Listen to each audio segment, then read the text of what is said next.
Amis expatriés, bonjour. Pas toujours évident dans cette période de crise de penser à l'orientation de nos enfants et de remettre ce sujet essentiel sur le devant de la pile. Et pourtant, il est temps de s'en préoccuper et nos ados ont besoin d'attention en ce moment, notamment pour cette question de l'orientation. Pour parler de l'orientation dans ce contexte pour les enfants expats, nous avons invité deux expertes. Et oui, il faut bien des expertes parce que parler d'orientation quand on est enfermé à la maison et qu'on n'a plus tellement d'occasions d'échange, c'est un vrai défi.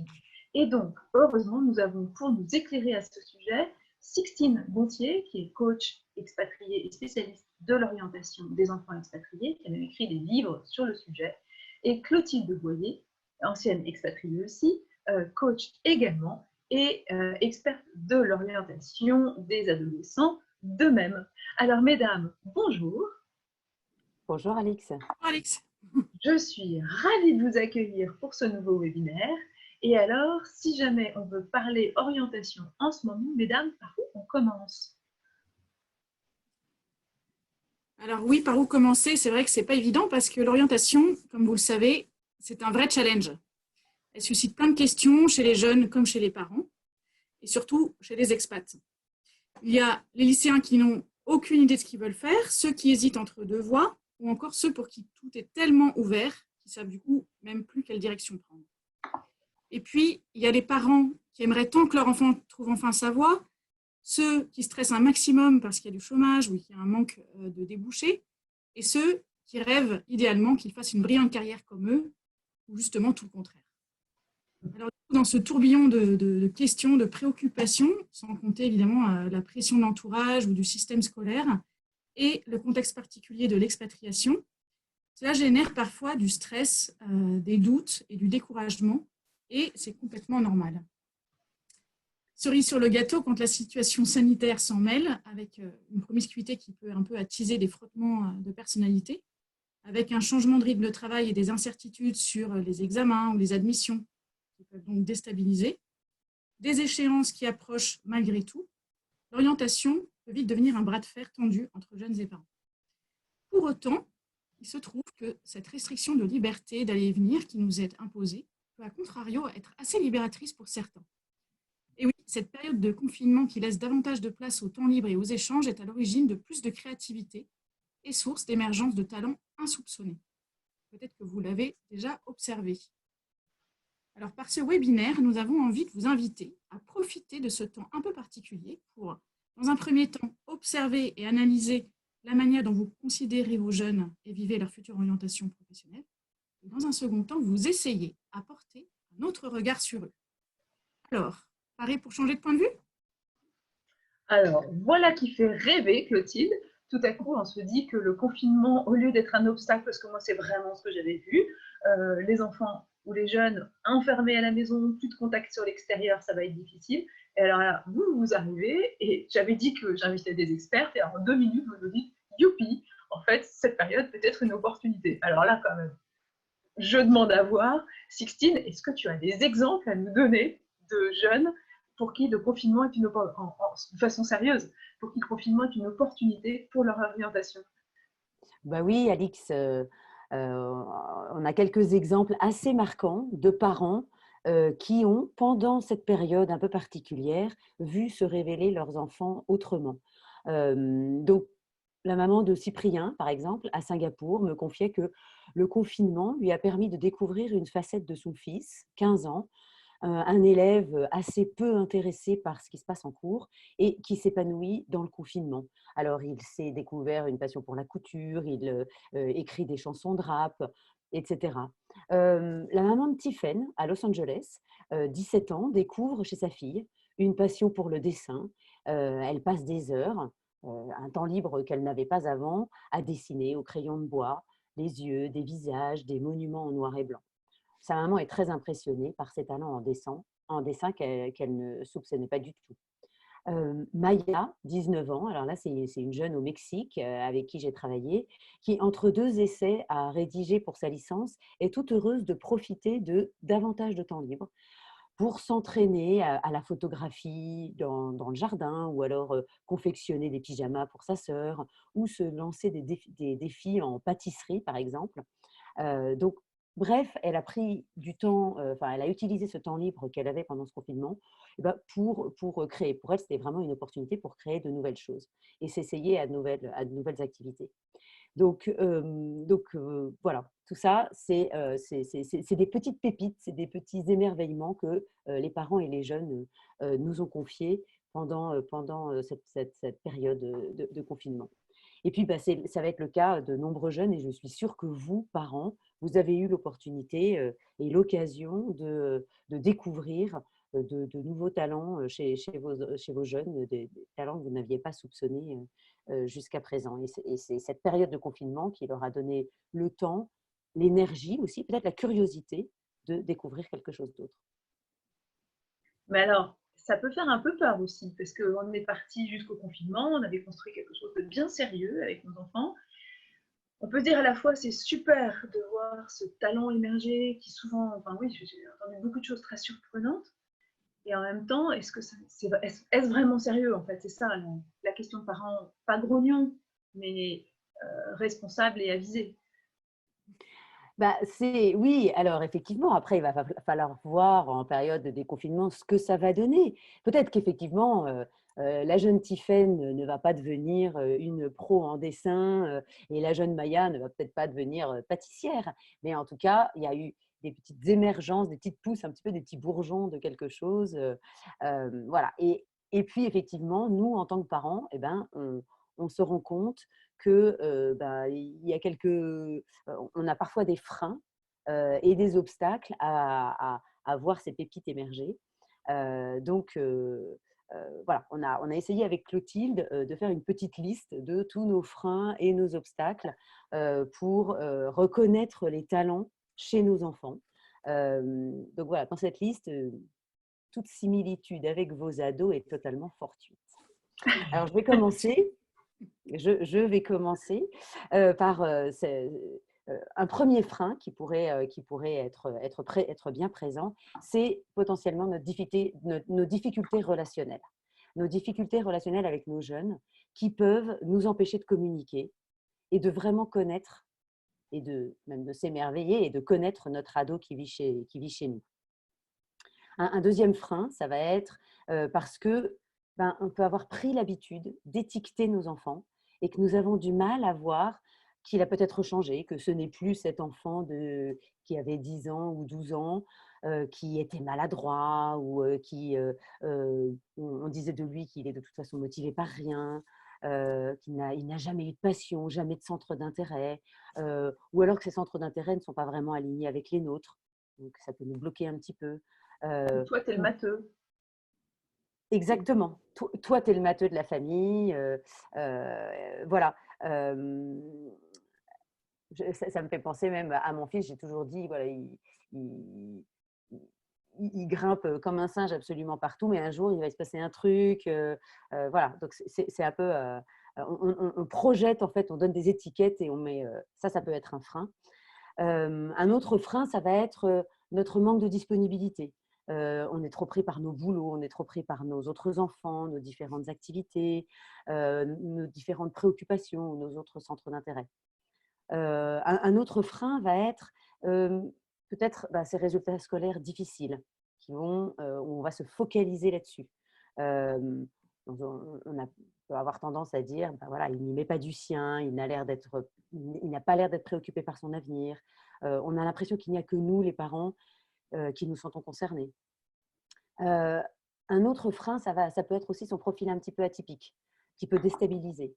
Par exemple, il veut devenir blogueur, il veut devenir acteur, chanteur, agent secret, ou s'engager dans la Légion alors qu'il est tout sauf discipliné. En tant que parent, on va aussi projeter sur eux nos désirs, nos espoirs. Et souvent, ce sont des désirs qui ne matchent pas vraiment, et soyons très honnêtes, qui ne marchent pas presque jamais avec les leurs. On a aussi peur de l'avenir, de l'inconnu, des nouveaux métiers, des métiers de demain que l'on ne connaît pas. Alors, je ne sais pas si vous connaissez ce livre, Les métiers de demain, d'Isabelle Rouen, et qui dit, voilà, demain, on va parler d'avocats augmentés, de neuromanager, de scrum master, de fonctionnaires intrapreneurs. d'éducateurs de robots ou d'éthiciens de l'intelligence artificielle. Même moi, en lisant les noms, j'en perdais presque mon latin d'ailleurs.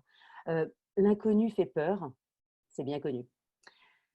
On a aussi besoin de sécurité, comme les métiers traditionnels qui assurent un niveau de vie équivalent à ce qu'on a pu donner à nos enfants, voire même, on espère, un petit peu mieux pour eux. Et puis enfin, on a peur de la différence. Je vais vous donner un exemple très personnel.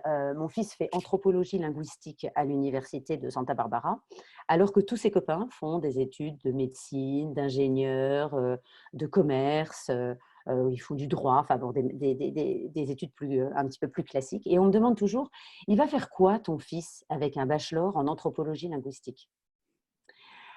Alors vous seriez surpris, comme je l'ai été moi-même, de découvrir qu'il peut donc continuer ses études en communication, marketing, relations internationales.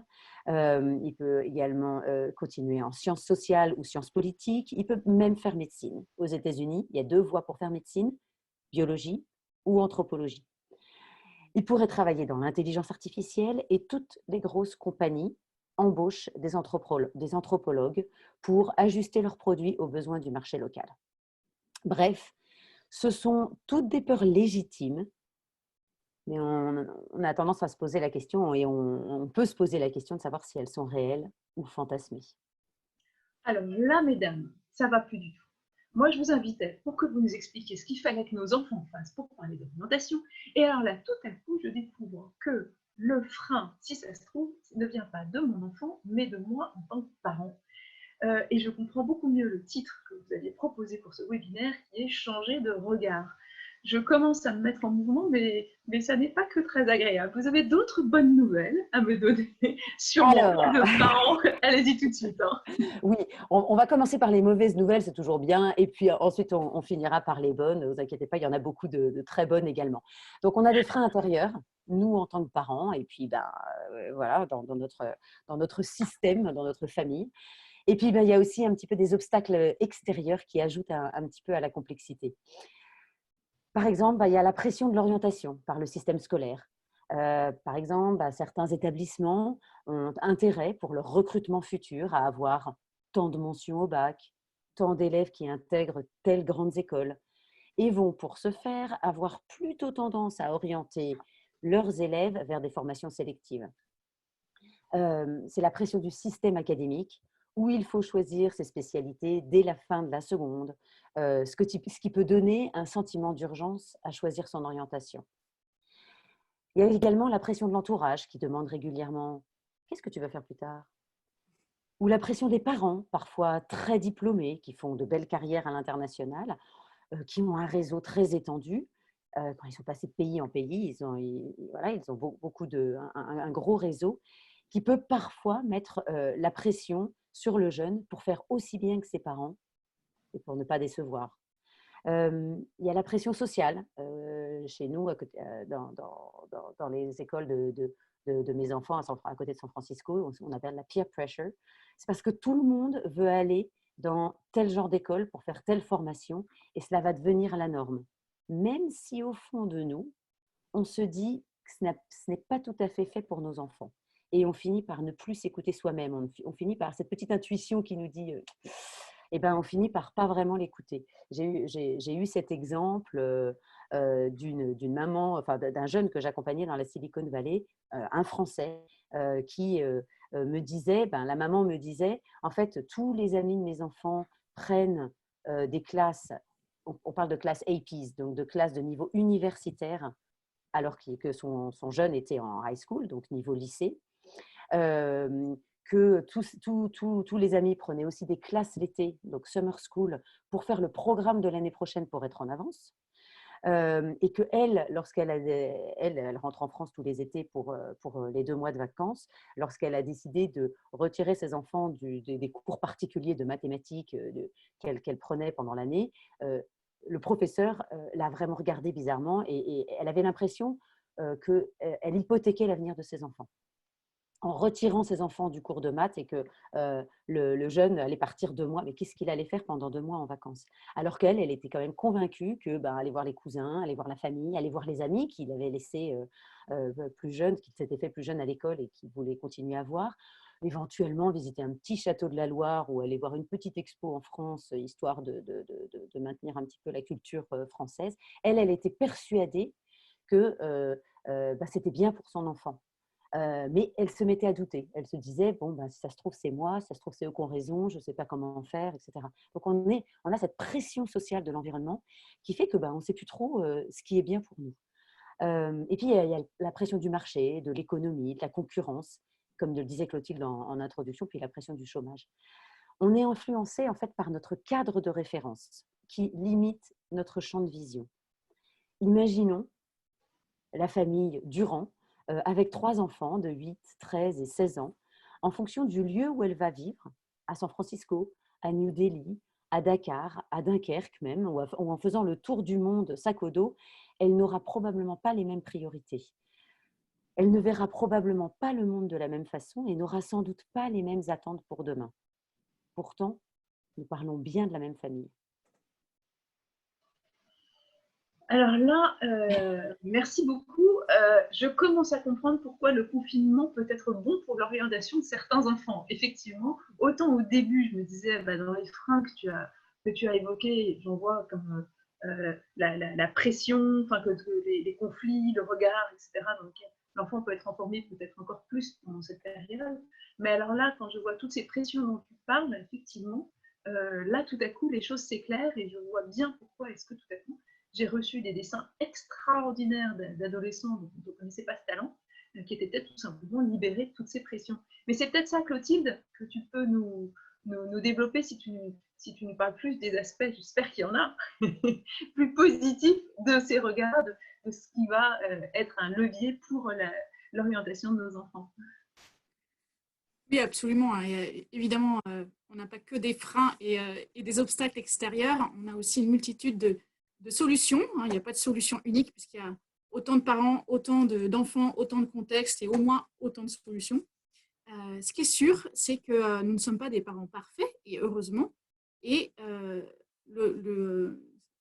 parfois, en fait, on a tendance justement à ne pas suffisamment s'appuyer sur nos propres forces qui peuvent être de vrais atouts dans cette période d'orientation de nos ados. Du coup, pêle-mêle, en fait, j'ai envie de vous lister aussi ce que nous avons recensé avec Sixtine comme force qu'on peut trouver chez les parents. Alors, tout à coup, j'ai mon estime de moi-même en tant que maman qui s'apprête à remonter. Vas-y, ça fait. Mais c'est aussi chouette de pouvoir s'appuyer dessus. Oui, tout à fait. Tout d'abord, donc, la première chose qui nous est venue, c'est qu'évidemment, en tant que parents, c'est vous qui connaissez le mieux vos enfants. C'est quand même un bon socle de départ, je pense. Et puis ensuite, en tant que parent, c'est vrai qu'on est parfois exigeant ou qu'on peut stresser. Mais pourquoi finalement? Parce qu'en fait, on veut le meilleur pour son enfant. Et ça, en soi, c'est déjà une vraie force. Je me souviens d'avoir évoqué un jeune expat de terminale que j'accompagnais et qui se plaignait de la pression de sa mère à propos de son orientation. Alors, lorsque je lui ai dit que je comprenais que ça puisse être parfois un petit peu pesant, effectivement, mais qu'en même temps, c'était peut-être tout simplement parce que cette maman, sa maman, avait besoin d'être un peu rassurée sur son futur bonheur à lui, il a ouvert des yeux grands comme des soucoupes et m'a répondu « Ah oui, c'est vrai, je n'avais pas vu comme ça ».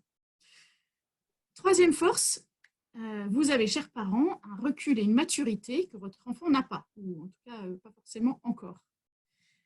Et puis, votre simple position de parent vous donne aussi une vraie légitimité. Vous êtes des repères pour eux, une bouée de sécurité, et ça, c'est vraiment très rassurant quand on est en train de se chercher et dans une période un petit peu instable.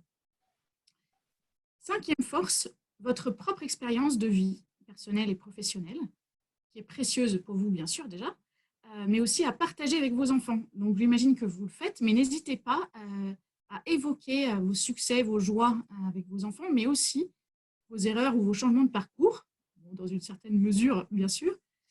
Mais vous verrez que ça peut déculpabiliser certains jeunes qui mettent parfois leurs parents sur un piédestal et qui, du coup, se sentent un peu moins curieux.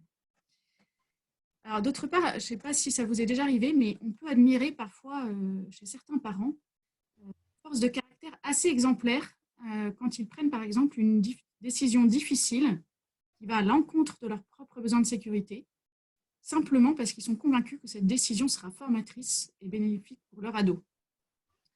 Alors, comme exemple, je peux vous citer une jeune fille qui était en véritable échec scolaire, si bien que les parents se sentaient vraiment complètement démunis. Ils ont osé lâcher prise, en fait, en la laissant partir pendant 1 an en service civique. Et figurez-vous que c'est là qu'elle a trouvé le sens de sa vie professionnelle, c'est-à-dire travailler dans le social. Et ça lui a donné un peps incroyable, plein d'énergie, pour se former encore plusieurs années après. Et comme quoi, finalement, ce lâcher-prise était bénéfique, même si ce n'était pas si évident au départ. Et enfin, une force clé, c'est le dialogue ouvert avec votre ado et votre confiance en lui.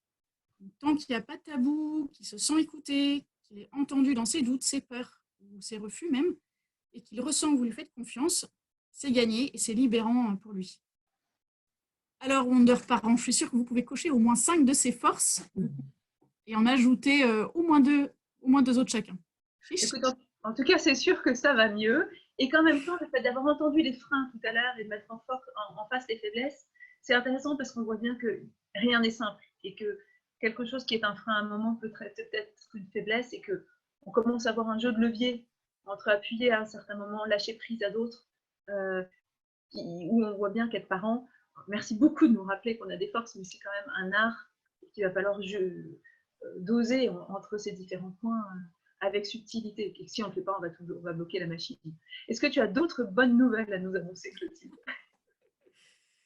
Oui, alors en temps normal, donc on l'a dit tout à l'heure, parfois l'orientation peut être effectivement une source de tension quand on est dans un rythme effréné et contraint par des échéances, et jusqu'à parfois en oublier la finalité, qui est que nos jeunes trouvent la voie de leur accomplissement personnel et professionnel, et donc de leur bonheur.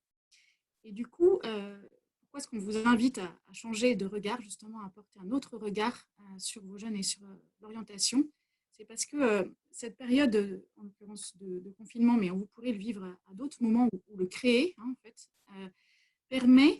donne des conditions favorisant plus d'échanges et plus de temps partagé avec vos jeunes. Et du coup, vous pouvez les regarder, les voir autrement. Donc avec Sixtine, nous vous lançons ce défi. Et si nous changions de lunettes? Et si nous nous autorisions à porter un autre regard sur notre ado, sur ses talents, sur son orientation? Voyons ensemble quelles opportunités s'ouvrent à nous. Alors, première opportunité, on vous invite à changer de prisme en évitant de ne considérer l'orientation qu'à travers le système scolaire, les résultats, les notes. C'est assez fréquent, surtout en France, hein, c'est moins valable aux États-Unis, par exemple, évidemment. Donc, pendant ce temps qui nous est imposé, mais qui, du coup, nous ouvre aussi plein d'opportunités, observez, par exemple, la manière d'être de vos jeunes, seuls et en groupe. Leurs talents sportifs, musicaux, artistiques, humains. Vous allez découvrir ainsi leur personnalité, leur type de leadership même qui émerge. Voilà, ça peut être une première proposition. Deuxième opportunité pour changer de lunettes, reconsidérez le positif chez chacun de vos enfants et dites-le leur. Essayez un peu en mettant de côté vos jugements habituels et encouragez, félicitez, complimentez. Bon, alors ça, j'ai essayé, hein, parce que ça, Sixtine en avait parlé dans un précédent webinaire sur la motivation des adolescents. Depuis, ouais, je ne fais que des compliments à mes enfants et les résultats ont été fantastiques. Bon, maintenant, je crois que je vais repasser un petit peu de l'autre côté, mais j'avais conclu le dernier webinaire en disant je pars faire des compliments, je les fais, ça marche. Donc, toutes ces opportunités-là, chers parents, écoutez-le bien. Merci, Alix, de ton témoignage. Vous pouvez aussi choisir, pour une fois, un peu de respecter leur rythme et d'oser les laisser s'ennuyer, prendre des initiatives, mais si, je vous assure, ça peut arriver, buller, enfin, dans une juste mesure, hein, j'imagine, parce que vous leur ouvrez ainsi un espace de liberté et de créativité précieuse. Quatrième opportunité, lâcher ses propres peurs de parents. Alors ça, c'est moins simple. Vous pouvez essayer d'arrêter, par exemple, pour un jeune qui aurait du mal dans ses études, à s'acharner, à vouloir absolument qu'il poursuive malgré tout, coûte que coûte. Vous vous verrez comme c'est libérant pour tout le monde de lâcher un peu ses peurs. J'ai l'exemple d'un jeune lycéen qui ramait depuis 2 ans et que ses parents, notamment son père, voulaient absolument faire passer en prépa. Honnêtement, il aurait été capable, il en avait les capacités, simplement il y aurait été à la force des poignets, était un petit peu usant. Et en fait, lors du temps de restitution avec ses parents, je leur ai rappelé l'importance peut-être de le laisser un petit peu respirer pendant 2 ans, grâce à des études un peu moins denses. Et il se trouve que c'est ce qu'ils ont fait. Il a opté pour un IUT où il s'est vraiment complètement révélé. Et puis, il a voulu poursuivre dans une école de commerce qu'il a d'ailleurs intégrée brillamment par la suite. Comme quoi, respirer, ça donne de l'énergie. Voilà, c'était un petit exemple. Puis. Alors, en expatriation, il y a quand même une vraie opportunité que nous offrons à nos enfants au cours des différents séjours, c'est de leur ouvrir de nombreuses fenêtres sur le monde. Et ça, pour nos jeunes expats, le choix des études, du coup, ne se situe pas qu'en France, mais dans le monde entier. Donc, ça leur donne une possibilité incroyable. D'ailleurs, nos jeunes expats parlent souvent plusieurs langues, sont passés maîtres dans l'art du changement, connaissent les aéroports mieux que les couloirs de métro parfois, et ont cette capacité à se faire des amis partout. Ils ont même, en général, parfois moins peur de parler en public ou à des adultes. Bref, cette liste de super pouvoirs de nos jeunes expats est une vraie multitude d'opportunités à elle seule.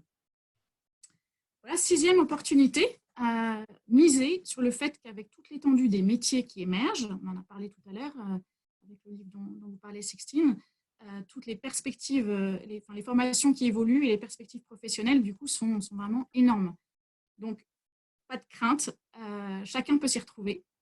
Et la personnalité et l'expérience de vos jeunes peuvent aussi leur ouvrir des portes tout autant que leur formation. Ensuite, une petite recommandation. Profitez-en, prenez du bon temps avec vos ados, seuls ou en famille, pour jouer, pour discuter, pour lire, pour faire des courses. Et attention, préparez-vous parce que c'est là parfois que des discussions importantes peuvent arriver. J'ai en tête un certain nombre de fois où j'ai pu expérimenter l'importance d'un voyage en voiture seul avec un de mes enfants et apprécier ce temps pour échanger en tête-à-tête librement. Je suis sûre que c'est quelque chose que vous avez déjà expérimenté vous aussi. Et enfin, une dernière opportunité, c'est le lâcher-prise. Parce que finalement, dans l'orientation, qu'est-ce qui dépend de moi, parent, et qu'est-ce qui dépend de mon fils ou de ma fille? Voilà donc une belle série d'opportunités, Alix, pour porter un nouveau regard sur vos jeunes et leur orientation. Qu'est-ce que vous en dites? À vous de compléter maintenant. Merci beaucoup, Clotilde. Merci, Sixtine, parce que c'est vrai que tout ça, mis bout à bout, nous donne plein de leviers sur lesquels agir pendant cette période de crise et par la suite. Hein. Ça me donne presque envie de recommencer avec mes aînés. Là. Je vais les remettre à 10 ans et recommencer tout ça. On a bien développé tous ces points, on n'a presque plus de temps. Est-ce que pour conclure, mesdames, vous pourriez nous dire, bon, on voit le côté où on peut carrément être nocif en tant que parent, on voit comment au contraire on peut être un peu magicien et aider nos enfants, on comprend que tout ne dépend pas de nous. Est-ce que vous auriez chacune, pour finir, un conseil ou une proposition à nous faire pour nous aider à nous situer du côté positif plutôt que du côté nuisible de la force?